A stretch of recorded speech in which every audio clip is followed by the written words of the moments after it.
Hi, this is Adam Eliel Berkowitz from Israel 365 News. I'm here with Josh Wander. Josh was one of the first responders at the terrorist attack Saturday morning in the Old City in Jerusalem. So, Josh, basically, I just want to hear what it's like. We know you live on the Mount of Olives, and for the most part, you're just an average guy living your life, and you got called away from your life to deal with this. Could you tell us what that was like? Sure, Elio. As I do every Sabbath morning, every Saturday morning, I go to the synagogue in the old city of Jerusalem. Um, it's an ancient synagogue called the Hurva, and I prayed there. And after our prayer service, we usually get together for a small meal on top of one of the rooftops in the old city. And I was with my 10-year-old daughter, and we're sitting and eating on the rooftop with friends and family. And all of a sudden, we get a call.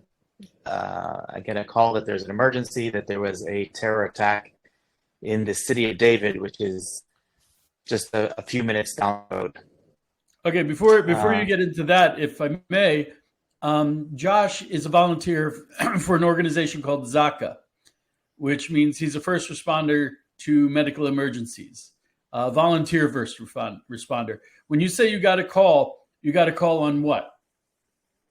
so first, just to correct you, usually it's United Hatzalah that I'm representing Ah, as a okay. volunteer, but I'm also a commander of Zaka. I do both. Zaka's more deals with situations after someone has died from unnatural causes or there's a need for search and rescue. United Hatzalah is more of a medical first responder team.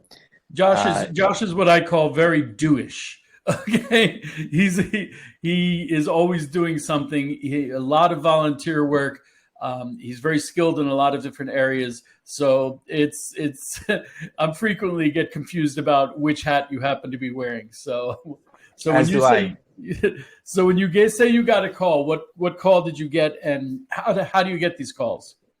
So there is a first responder team in and around the old city of Jerusalem, and I am on that team. We have special devices which we take us 24/7, and those devices alert us if there is a medical emergency in the vicinity. It's actually pretty cool technology. What it does is whenever there's a call in that there's a medical emergency somewhere, the dispatcher immediately sees through these devices who are the five closest first responders to that scene, and it immediately calls those first five responders. If they are able to go, they go. If they're not able to go, then it goes on to the next responders, the closest responders, and so on and so forth until we can get at least five people on the scene. Hmm. Within the old city, it works a little bit differently because basically anyone who gets a call, we all go to the emergency, whoever's on that team. This was particularly difficult. I've been to, I have to say, dozens of terror attacks in and around the old city before. This one was particularly difficult both for my family and myself.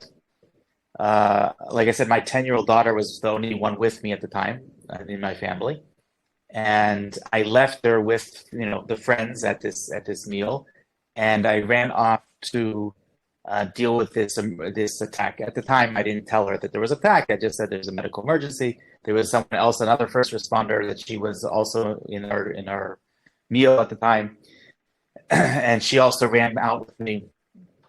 And we went to the scene. Now, why was it particularly How long did difficult? it take you to get there from the time you got the call? We went directly to, well, in the old city of Jerusalem, just so to give some background, the old city of Jerusalem is an ancient city, walled city, and a lot of the roads are very, very narrow.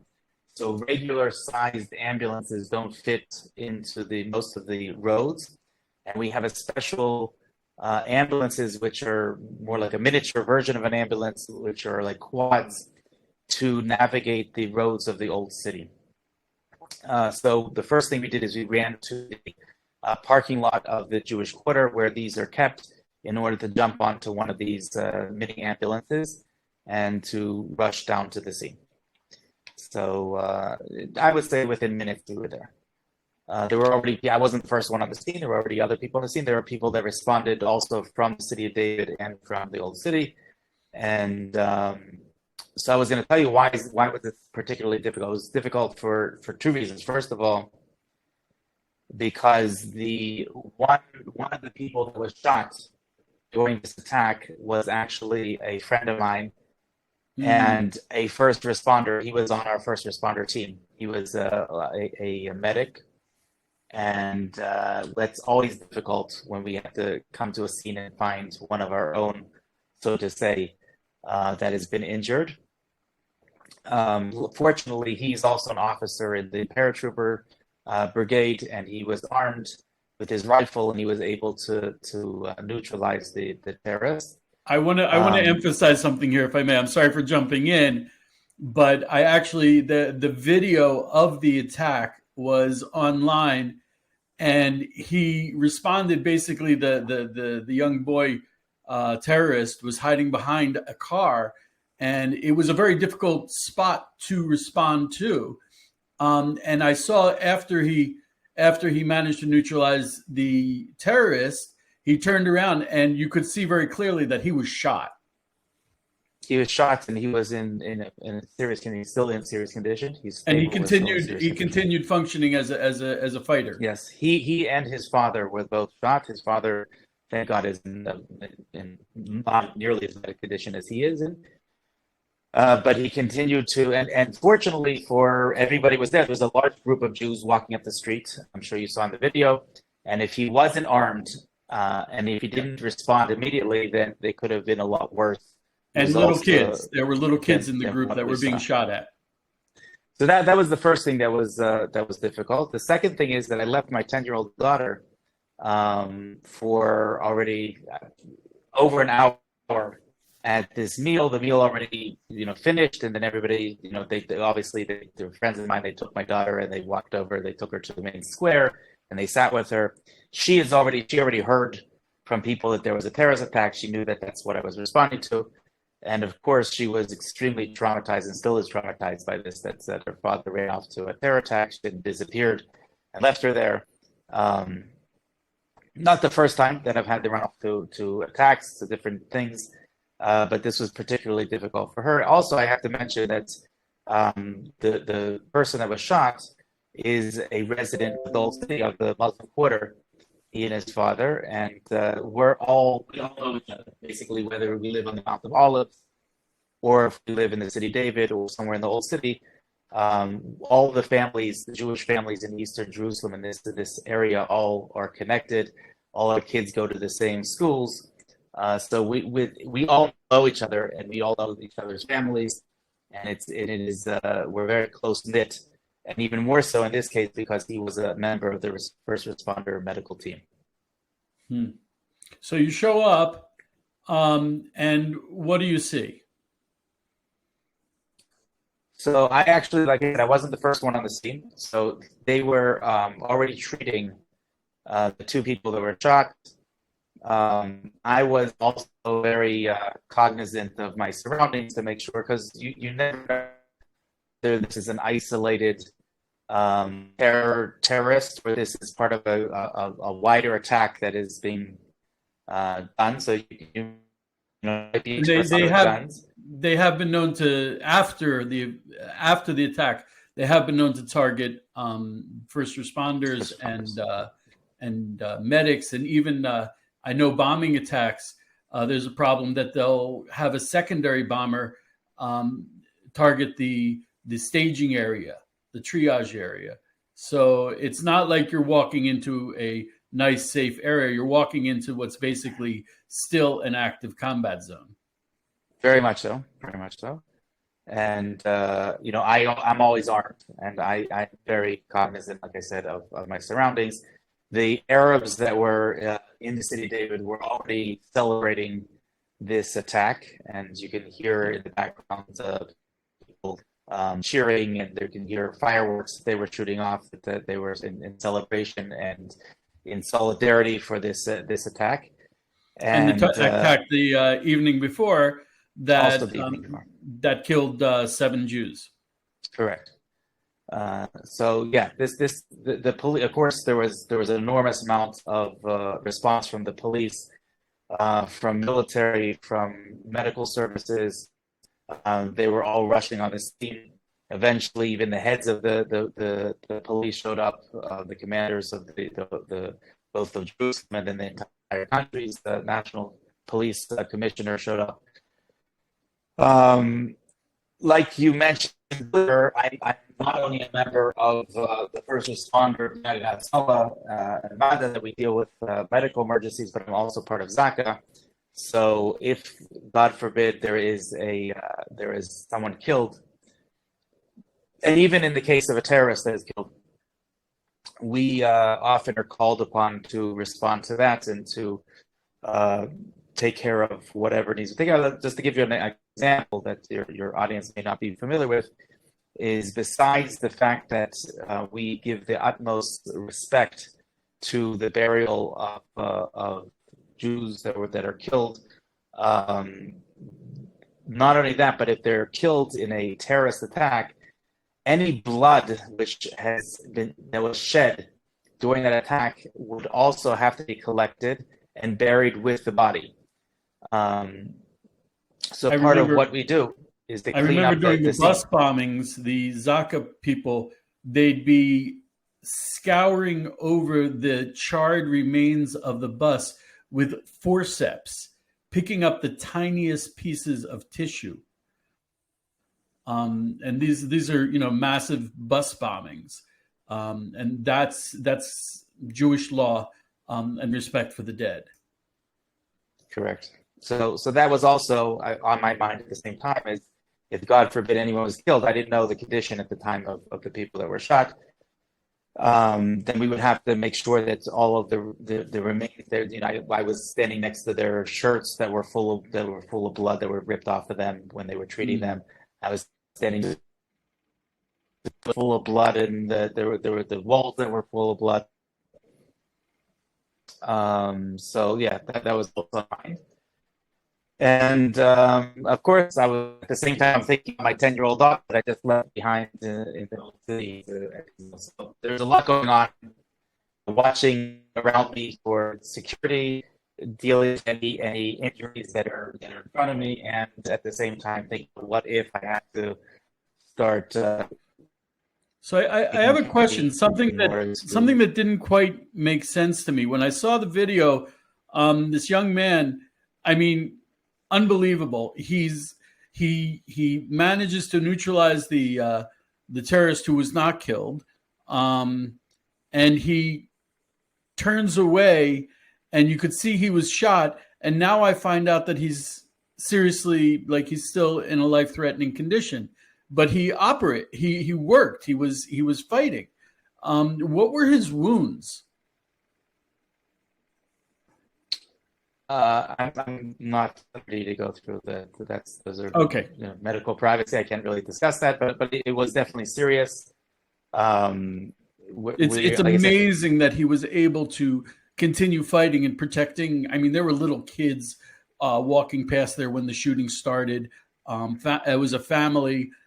It was unbelievable. It was remarkable that he was able. I can remember that he is an officer in the paratrooper brigade, and they are trained extensively in this kind of thing. So I mean, I'm sure that as soon as he heard the shots and realized what was going on, I'm sure that his response was almost automatic, because this is something that they train for all the time. God bless him. God bless him. So. Other people were on the scene.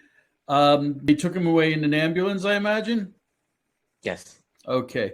And what happens after? Both of them. There were two, like I said, he and his father were both taken away by ambulance. The terrorist, meanwhile, who was also injured, was still there on the floor. He was still alive, and they started taking care of him as well, giving him medical treatment. And they brought in the bomb squad. Actually, that's one of the next things they do is they bring in the bomb squad to make sure, because sometimes terrorists have hidden explosives on them, and they bring in the bomb squad to check the area and the body of the terrorist to make sure that he's not wearing any explosives on him. And only then do they load him into another ambulance and also take him to the hospital. So, Josh, I'm wondering, you show up, you see a friend of yours seriously wounded, shot. What's it like to see a terrorist who's 13 years old? To be honest, I've never had to face that situation. I would say most people in the world have not faced this kind of situation. And like I said, it's a situation that we have been forced to deal with many times here, unfortunately. Having kids as terrorists is not something new to us. We had a whole rash of attacks. Was it 2 years ago with little girls that were walking around with knives in their backpacks going to school, and they would just stab soldiers on the street. 2-3 years ago, I've already forgotten, but I mean, this was not unusual. You're talking about 12, 13, 14-year-old kids that have been completely brainwashed and believe that it's necessary for them just to kill Jews, and that's what they're out to do, is to kill Jews. And we have to respond in a way that in order to make sure that this to incentivize this. However, the government, I hope that this current government comes up with new strategies to try to stop this, because it's something that we've seen over and over again can get out of control, spiral out of control, as because there's also people that imitate them, and they take this. Within minutes, this shows up on TikTok. It shows up in social media. Pictures of this terrorist. The Arabs were all around taking video the whole time, and celebrating. And it's celebrating, and it just encourages more people to follow in this guy's footsteps and also attack Jews. So it's something that we're always used to, this copycat sort of a trend that happens after there's a major attack like this. I also want to emphasize the precise location where this took place. How far away? Everyone who comes to Israel goes to the Western Wall, and it's the big happy tourist site. How long would it take to walk from the Western Wall entrance to where this took place? It's about a 2-3 minute walk from the Dung Gate, which is right outside the Western Wall, to the city of David, where this happened. And the city of David itself is a huge major attraction, tourist attraction as well. Right, city of David, of course, and I'm sure there are security walls and checkpoints and everything along the way. No. I'm being sarcastic. I shouldn't be. There are always at the Dung Gates. There are always some border police that are stationed there. There are private security, government security, all around the Jewish areas of City of David and Mount of Olives that also respond right away. Of course, still, now after the attacks, there's been a heightened alert of all. They brought in a lot more security. We're talking about a major attraction in the center of town. It's the Jerusalem equivalent of Disney World, and you have to take into account that any 13-year-old boy might be carrying a gun with the intention of killing Jews. And trying to protect yourself from that is just, it's so frustrating. I have no words. I think it's, and again, I think my 10-year-old daughter has the most difficult time, because she is 10 years old, and for her to try to digest the fact that her father ran off to a terrorist attack and put himself in danger, and could have been hurt. And the fact that there are kids that are not much older than she is that are running around killing people, killing Jews, is something that she's having a very difficult. By the way, I should mention that and it's crazy. We live in a crazy world. Disneyland, in a very nefarious sort of way. The municipality of Jerusalem actually has a full-time social worker that is hired just to deal with the youth that lives here around the old city in the eastern side of Jerusalem, to deal with these kind of attacks. Okay, imagine that there's somebody who's full-time, his job is just around and to make sure that the mental health of all the children that are living here is taken care of, because they're traumatized on a daily basis, not only when there's a terror attack. There are many other incidences that are constantly going on here, and they have to live with that. And for a child, it's a completely different experience than it is for us, adults. For me, it's hard enough. And it's, again, I'm somebody that's seasoned veteran in this kind of thing. But for children, it's that much more difficult. I remember when I was living in Bat Ayin in Gush Etzion, I got a ride with one of my neighbors, and we're driving back, and it was the height of the Intifada, and she was very upset. And I asked her what the problem was. She said, my daughter, who's in 10th grade, has been to more funerals of people she knows than I've been to in my entire life. It's really, and we don't celebrate it. There's this horrible false equivalency going around, all these Palestinians were killed, but they glorify that. They pay them. They turn them into heroes, and they glorify it and they celebrate it. And there's a movement, like we already mentioned, there is actually a movement to attack Jews, and yes, that does not exist on the opposite side. There have been cases where Jews have attacked Arabs, but that has not been a movement. That has been individuals that have taken the law into their own hands, and they've been treated as criminals by the Jewish people. Correct. So we're certainly not giving them stipends and big fat. Everyone's like, oh, they're knocking down their house. Isn't that awful? And I'm like, come on. So, I actually disagree with the procedure of knocking down terrorist houses. I think that they would be much more.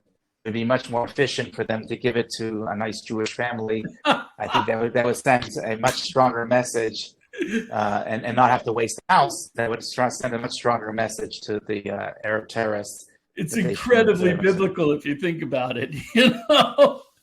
Coming into the land and taking the houses of the invaders. I think that's I'm all for it. And now there's a movement in the government it's so funny, when Itamar Ben-Gvir, not my favorite politician in Israel, when he was elected, everyone's like, oh, he's an extremist. And then he says things that, seem so reasonable and sane. He said, deport them. Any person who kills people, first of all, there is the death penalty, and Israel does have the death penalty, and we don't use it. And in addition, he said, deport them. If they don't, I'm against using the death penalty also, because I'm extremely concerned that what we call Arab terrorism can be used against us someday by a left-wing government who calls it Jewish terrorism, and then starts killing Jews because for whatever reason. So I'm a little bit hesitant also to use the death penalty. But what I can say is that definitely deportation should be the obvious. If someone is not a citizen of your country and they're actively fighting to overthrow your country, it seems like a no-brainer that you would deport that person from the country. You wouldn't let them stay in your midst. Yeah. So the extremists on our side are now the sane ones. And then there was just a demonstration. I think in the university in Tel Aviv. They were waving Palestinian flags, Jewish Israelis, being pro-Palestinian, which are now illegal according to the new rules. Thank God. When I first moved to Israel, the Palestinian flag was illegal, And at first I was like, oh, free speech, yada, yada. But now I see that Palestinian flags they're not nationalist. It's incitement. They're not really into Palestinian nationalism. They're into the death of Jews. So the Palestinian flag is just straight up an incitement, a call for more blood. So I think I think as long as our government continues to go on the mistaken path that it's taken until now of the Oslo Accords, and actively has an active relationship with the Palestinian Authority that is represented by that flag, I think it's very hard for us to make illegal a flag which we have basically by our actions legalized and legitimized. So as long as we're continuing to, it's like we're speaking out of two sides of our mouth over here. On one hand, we're saying that these flags are illegal. On the other hand, we're going and shaking hands with the heads of the Palestinian Authority and saying, giving them all these things. So, make up your mind. If either it's a good thing or a bad thing. The flags are just a symptom. It's not the root of the problem. I think they have to start dealing with the roots of the problem instead of just dealing with flags. But again, I'm not against making them illegal if that makes a difference. Another thing that's frustrating for me as someone who works in the media and is unfortunately deeply involved in the narratives is it seems like Israel goes in and they're like, oh, it's horrible what the IDF is doing. It's horrible what the IDF is doing. And then as soon as there's something like this, terrorist attacks, all of a sudden immediately the response is, oh, it's horrible. Now no more cycle of violence. And it's almost like someone who stabs you and then jumps back and says, no, peace. Blame the victim. Right. And it's just like, wait, where was the cries for stop the cycle of violence when, and also they're talking about lots of guns and weapons that I've never seen before. When the IDF goes into Shechem and Jenin, they're not going into suburbs. They're going in with hundreds, if not thousands, of military-grade weapons in the hands of people who want to destroy Israel.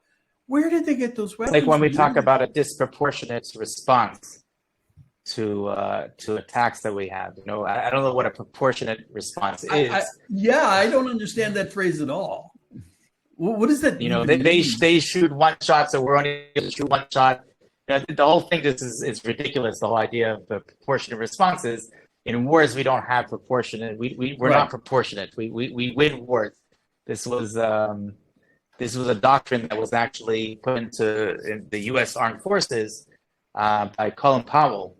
That you have an end goal when you go into a conflict, and you use whatever necessary force is necessary to get to that end goal as quickly as possible. And that's really how you save lives, because in the end, finishing the war as quickly as possible with whatever means is necessary is what is going to prevent the loss of more life. It's actually the greatest kindness. When a lot of these people, they say, oh, I'm pro-Palestinian. They're not. If they really were pro-Palestinian, they'd be the ones saying, don't give a handgun to a 13-year-old boy. They would be the one, if they were pro-Palestinian, they would be screaming at the Palestinian Authority for doing things like that. At Hamas don't put your rockets right on top of hospitals and schools, and don't dig terrorist tunnels underneath schools. I remember there was the human shields that have been again. The whole thing is so misrepresented by the mainstream Western media that it's really, they've succeeded in brainwashing a whole generation.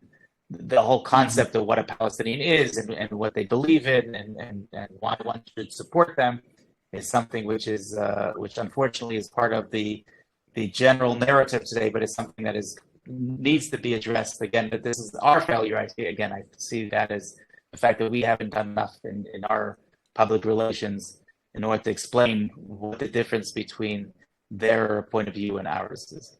Unfortunately, what you saw on Saturday morning, on Shabbat morning, that's a double victory for the Palestinian leadership.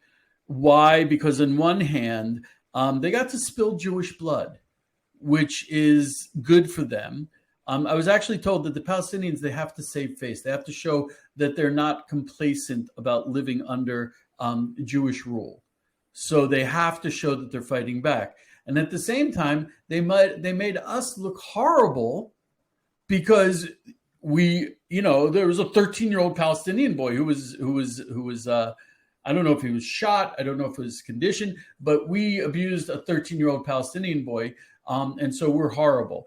It's kind of like they don't have to mention that he actually had just shot two Jews.